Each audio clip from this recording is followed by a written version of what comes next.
Buenos días, queridos estudiantes, queridos alumnos de nuestra modesta casa de estudios de Uribes School. Una vez más, queridos estudiantes, para llegar a ustedes a través de este medio y poder así continuar con nuestras labores académicas.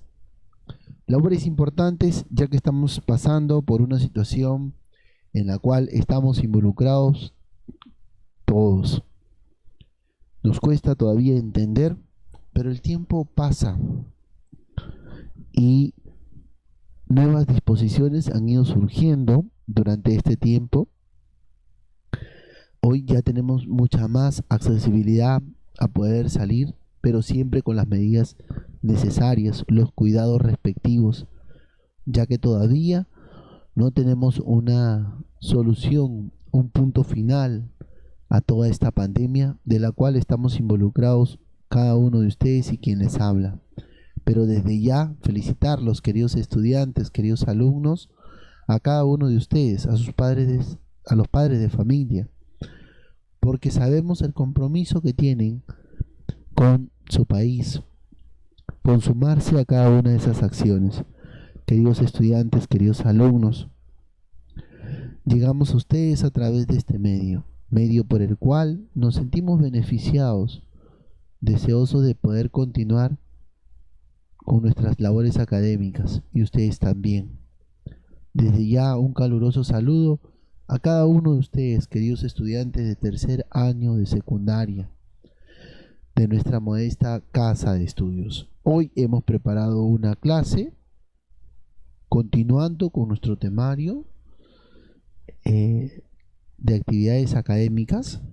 Después de la última clase que veníamos hablando acerca del liberalismo, van a surgir dos situaciones, por así decirlo, que marca la historia universal, que marca nuestra historia, en el sentido de que nos permite a nosotros poder continuar conociendo y aprendiendo más acerca de nuestra historia universal. Dos revoluciones liberales se van a presentar en este tiempo. Dos revoluciones importantes, la de 1830 y la de 1848. Dos revoluciones que van a ayudar a formar y a modelar lo que hoy conocemos la Francia, la Italia, y que después van a dar paso a la unificación de dos grandes países importantes que en la actualidad conocemos. Y así vamos a ir conociendo, queridos estudiantes, y aprendiendo un poquito más de la historia. Vamos a continuar con nuestra clase, no sin antes decirles, queridos estudiantes, que por favor tengan su cuaderno de apuntes, sus lápices, todo listo para poder dar inicio a nuestra clase. ¿Está bien? Sabiendo esto, queridos estudiantes, empezamos. Las revoluciones liberales. Bien, vamos a situarlas primero. Estas se van a pasar o se van a dar o presentar en Europa. La primera va a ser la de 1830. Esta va a ser en Francia, en pleno apogeo del rey Luis XVIII. Luis XVIII va a gobernar por este año 1824, siglo XIX, y se va a propiciar esta situación. Ahora, después de él lo va a suceder, o sea, va a continuar el legado, su hermano, Carlos X. Y Carlos X va a ser, como se dice, el protagonista de esta situación. ¿Y qué acciones van a realizar ellos para que el pueblo se levante en una revolución? Ahora, ¿será el pueblo? Por eso usted no está diciendo el pueblo. O también fue la burguesía. Recuerden ustedes que ya Francia ya pasó una revolución. Ahora se va a plantear otra. Ahora, durante esta situación, ¿cuáles son las acciones que van a realizar ellos para lo que el pueblo empiece a discutir o a discrepar con estos? A este conjunto de acciones se le va a conocer como los antecedentes. Ahora, él va a tratar de implementar el derecho de la primogenitura. Primogenitura quiere decir de que su primo, su familia, prácticamente quiere dejar el poder a sus primos y prácticamente que lo sucedan en el reino. Recuerden que la familia no era muy numerosa del rey Luis XVIII. Ahora, otro punto importante que el pueblo va a empezar a ver como cierta incomodidad va a ser establecer la censura sobre la libertad de prensa, ¿no? Ahora, un poco que tampoco el pueblo va a ver bien. Una censura quiere decir que no va a permitir la libertad de expresión de la prensa. La prensa no va a poder expresarse con naturalidad o decir lo que quiere, va a estar condicionada a que sea evaluada lo que promulgue, lo que diga. Entonces estamos viendo un gobierno total, un reinado totalitarista prácticamente que va a querer dominar los medios de comunicación de la época, ¿no? Del momento, que era la prensa. Ahora, otro punto, recuerden ustedes que ya se cimentó la base de un gobierno legislativo. Esta cámara legislativa va a ser disuelta por este rey. Otro que va a imponer un nuevo sistema electoral. Y eso va a ser el detonante para que el pueblo francés empiece a ver estas acciones como la inclinación para realizar una nueva revolución. Esta situación se vino dando desde el año 1820. Algunos historiadores consideran de que durante el año de 1820 se suscita en Francia una primera revolución liberal, ¿no? De las cuales hay registro, pero también se le conoce como situaciones de tensiones. La que sí tenemos claro va a ser la revolución liberal de 1830. Sí, profesor, porque usted, hablando en fechas y datos, no coincide en 1824, a 1830 prácticamente son 6 años después. Entonces, es necesario que ustedes vean y analicen cuál es el entorno que se está presentando en Francia hasta antes que se inicie esta revolución liberal de 1830. Ahora, ¿cuáles son las causas de esta revolución? Uno, que el gobierno prácticamente queda a manos de su hermano.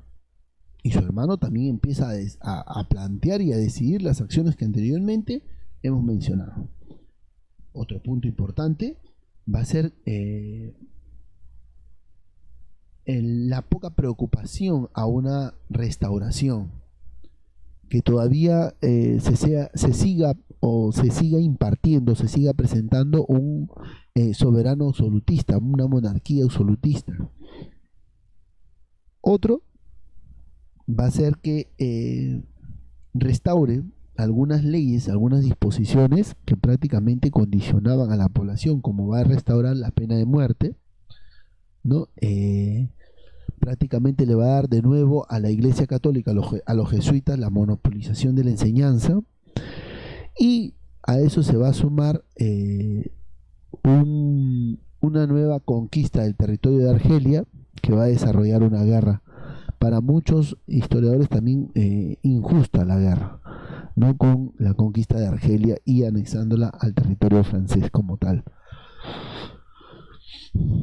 Ahora, otro punto importante durante este tiempo va a ser esta parte del desarrollo de las revoluciones francesas.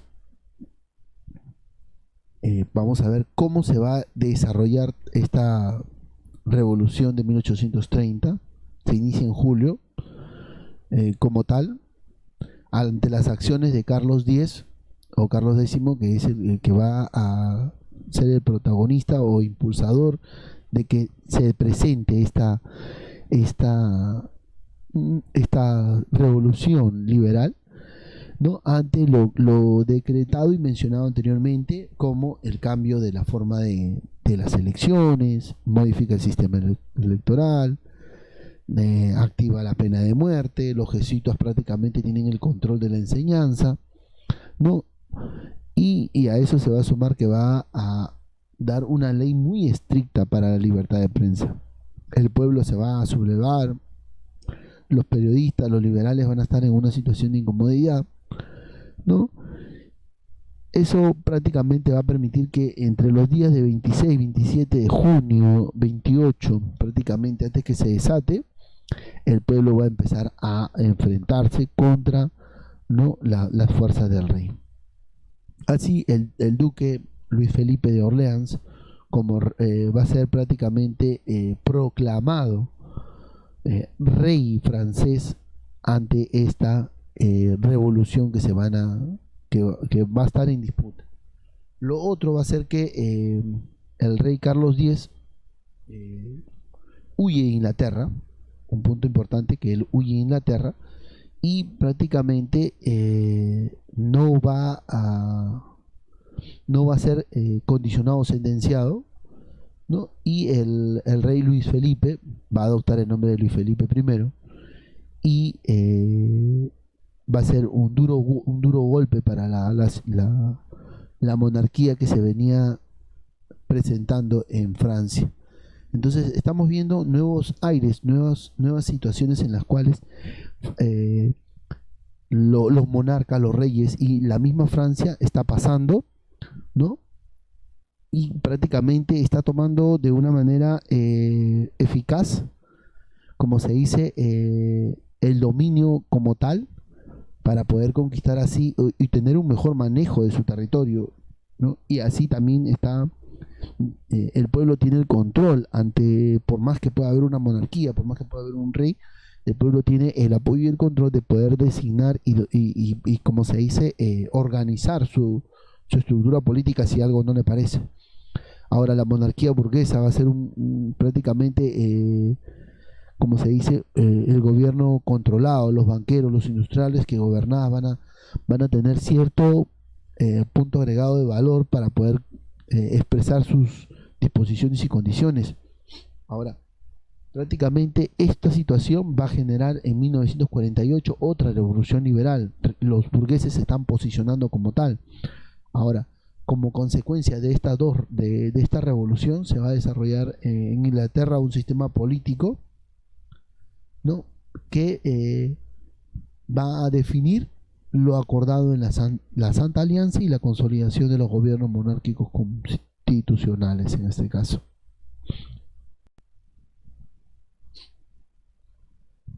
Ahora, ¿va a haber diferentes revoluciones en otros países? ¿No? ¿Revoluciones liberales? Sí. Una de ellas, bueno, o dos de ellas, de las cuales vamos a mencionar, va a ser, hasta este punto, hasta antes que termine, hemos visto dos tiempos. La revolución de 1930, la revolución liberal de 1830 y la revolución liberal de 1848. Que prácticamente ambas cimentan las bases de lo que cimenta de la Francia que que conocemos hasta el día de hoy, ¿no? Y que nos ha servido a nosotros para entendernos, si bien siento mi disculpa por estos errores, ¿no? ¿Y quién está quedando? Felipe I, ¿cierto? Ante estas dos revoluciones. Entonces, estas revoluciones van a motivar a otras naciones, a otros estados, a poder también levantarse en armas y poder realizar sus revoluciones. Uno de ellos va a ser Bélgica. Ahora, ellos van a buscar, como se dice, independizarse de Holanda, ¿no? Ya que recuerden ustedes que estos dos reinos o estos dos estados estaban dentro de lo que se conoce como los reinos bajos, hoy en día también Países Bajos.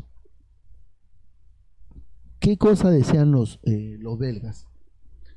Quieren ellos nombrar a Leopoldo I de la casa de Coburgo de Gotha, quien fue obligado a cumplir una constitución liberal. Al estar ligado a Holanda, él va a aceptar las condiciones políticas económicas que planteó Holanda en aquel entonces, recuerden ustedes, gracias a lo plasmado en el Congreso de Viena. Ahora, al no querer pues él asumir y al querer buscar su independencia, Leopoldo va a prácticamente cambiar las cosas, va a buscar querer cambiar. A este punto, Francia, recuerden ustedes que también quiere anexar este país a su territorio. Inglaterra y Prusia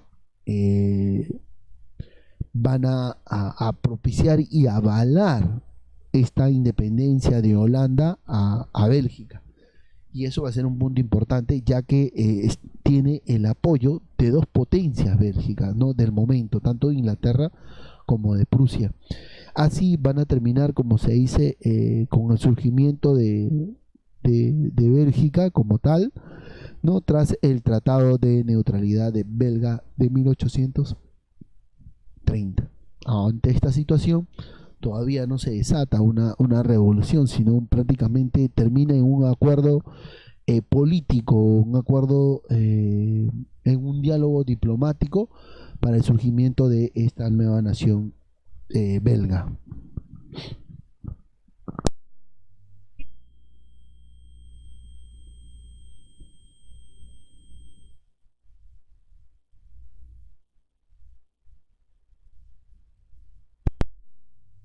Por otro lado, otro país que también va a propiciar un escenario similar va a ser España. España va a propiciar un tiempo en el cual eh, va a darse ante la influencia del liberalismo una revolución durante el tiempo de Fernando VII, mediante, como se dice, eh, mediante la influencia ideológica, ¿no? De lo que es mediante el pragmatismo de sanción, ¿no? De sanción, que va prácticamente, ¿qué va a pasar? Dejan al heredero al trono, a su hija Isabel, y de lo cual Felipe V ya había prohibido para esto que reinen mujeres. Ante esta situación, va a originarse ligeros enfrentamientos entre las familias a la corona. Por lo tanto, Carlos de Borbón va a creerse con derechos, ¿no? De gobernar, y le va a exigir a Isabel que se retire del trono. Entonces Isabel le va a decir que no se va a retirar. Así, Carlos de Borbón empieza su lucha a querer, como se dice, el trono que Isabel pues le había sido heredado. Entonces va a estallar, ¿no? la guerra de las Carlitas, ¿no? Donde los españoles van a defender esta constitución liberal de 1812 entre los puntos, ¿no? Como tal, que no debe gobernar una reina, está prohibido reinar a las mujeres. Entonces, gran conjunto de los españoles van a querer buscar, ¿no? y defender la Constitución Liberal de 1812, constitución que prácticamente forma las bases de la organización política en España. Entonces, estamos viendo un tiempo, queridos estudiantes, de los cuales se están presentando diferentes situaciones, diferentes revoluciones. Entonces, ahora vamos a ver en este mapa cómo estas revoluciones liberales, ¿no? Tanto la de 1830 que se da en Francia, influyen en otras, ¿no? Y mira, influyen de Francia, tenemos Bélgica, ¿no? Sajonia, Polonia y los estados pontificios. Prácticamente son los territorios en los cuales se va a vivir este tiempo de tensión, ¿no? Por así decirlo, de estas revoluciones. Entonces, de la revolución de Francia, vamos a encontrar de 1830, como se dice, las consecuencias van a hacer que otros estados también pasen por una situación similar. Bien, ahora, después de todo este tiempo de la Revolución Liberal de 1830, vamos a ver exactamente cómo se presenta la Revolución Liberal de 1848 también en Francia. Ahora, Luis Felipe va a realizar una situación en contra o ante la Iglesia, ¿no? Recuerden ustedes cómo se está presentando Francia para 1848. Hay escasez de trigo, ¿no? Ahí ya están marcadas las acciones de los liberales socialistas. Van a surgir nuevas entidades del Estado.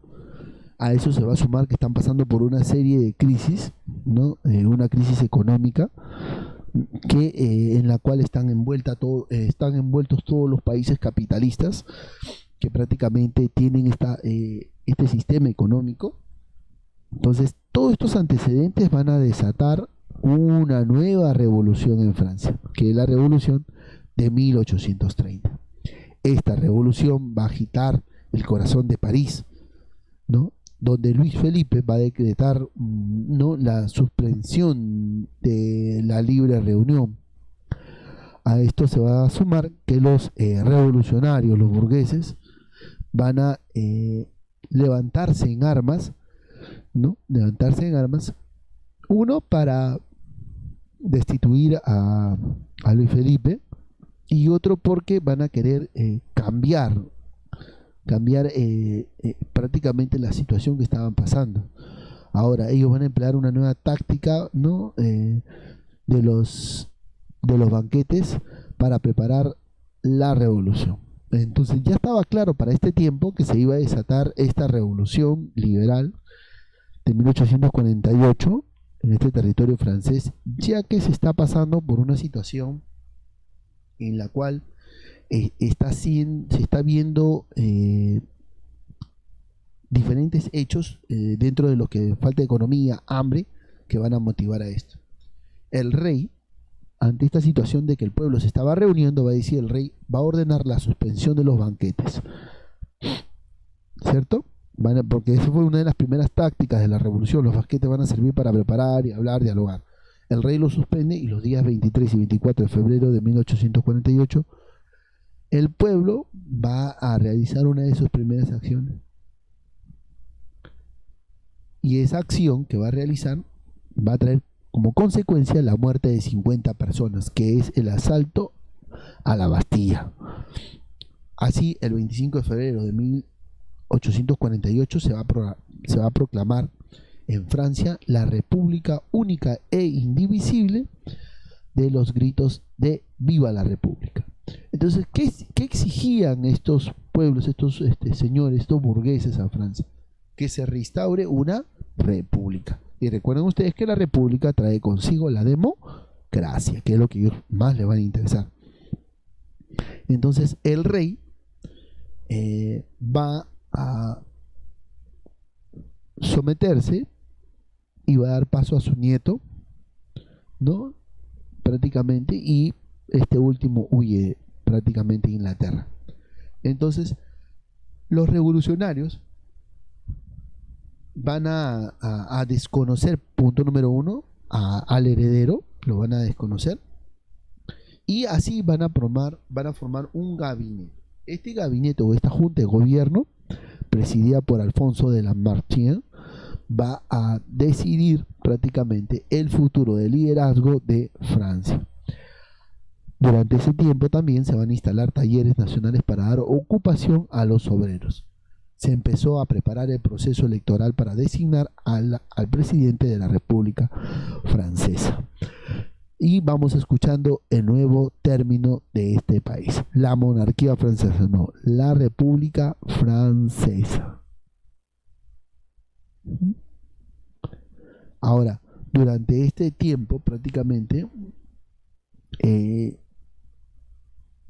elecciones se designa al presidente, y en mayo de 1848 se va a plantear y realizar una asamblea constituyente, donde la mayoría de los diputados que representaban a la burguesía, ya ahora sí, de manera equitativa, se van a presentar cada uno de estos diputados para tratar acerca del futuro de Francia. ¿Cómo van a presentarse estas jornadas? Estas jornadas se van a presentar prácticamente en fechas entre el 22 de junio y 26 de junio de 1848, ¿no? Donde todos los talleres nacionales se van a sumar. Va a darse, como se dice, la búsqueda de una nueva forma de gobernar, y el gobierno confió el poder, ¿no?, a un dictador militar, ¿no?, Cavaignac, ¿no? Y él va a desarrollar una represión generalizada, ¿no? El 26 de junio, ¿no?, Del mismo año cayó el último reducto del pueblo, no fueron fusilados los sospechosos y los que habían participado en la revolución. Era importante, en el cual ya se estaban condicionando y posicionando quienes pues habían estado como tal, ¿no? Ahora la burguesía también llevó al poder a Luis Napoleón Bonaparte, ¿no? Quien gobernó con el nombre de Napoleón III, ¿no? Tanto la familia de Napoleón van a continuar ese legado siendo adoptando pues como tal el nombre, ¿no? Napoleón II, Napoleón III. Ahora, ¿cuáles van a ser las consecuencias de esta revolución, de la cual va a traer consigo la posición de Napoleón III? ¿Cuáles van a ser las consecuencias? Una de esas consecuencias va a ser como tal la lucha entre los pueblos, ¿no? Prácticamente el tiempo perdido, ¿no? Ya que van a estar enfrentados, ¿no?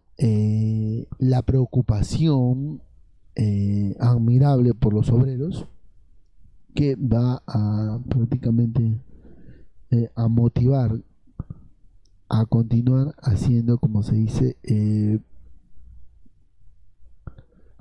en busca de la reorganización de la República de Francia. Ahora, la participación admirable de estos obreros sirvió para proclamar la República y se instituyó el derecho de trabajo. Entonces se está modelando prácticamente el régimen laboral del pueblo francés, y Francia está entrando a una serie de renovación estructural no solo de su política, no solo de su economía, sino de su organización laboral, no para con los de su país. Entonces, esta nueva revolución de 1848 va a permitir, como se dice, que tanto Italia, Austria, Alemania también busquen lo suyo. Al querer buscar y cimentar la base de una nueva organización político-económica, ¿no? Ellos van a, como se dice, motivarse a realizar la suya, ¿no? En el norte de Italia, Lombardía, Venecia, Toscana y Nápoles van a buscar una unidad, ¿no? Ya que estas tienen una similitud, creen en un solo Dios, hablan un mismo idioma, tienen un conjunto de manifestaciones culturales que comparten. Otro que va a ser en Austria, que es Viena, contra el acérrimo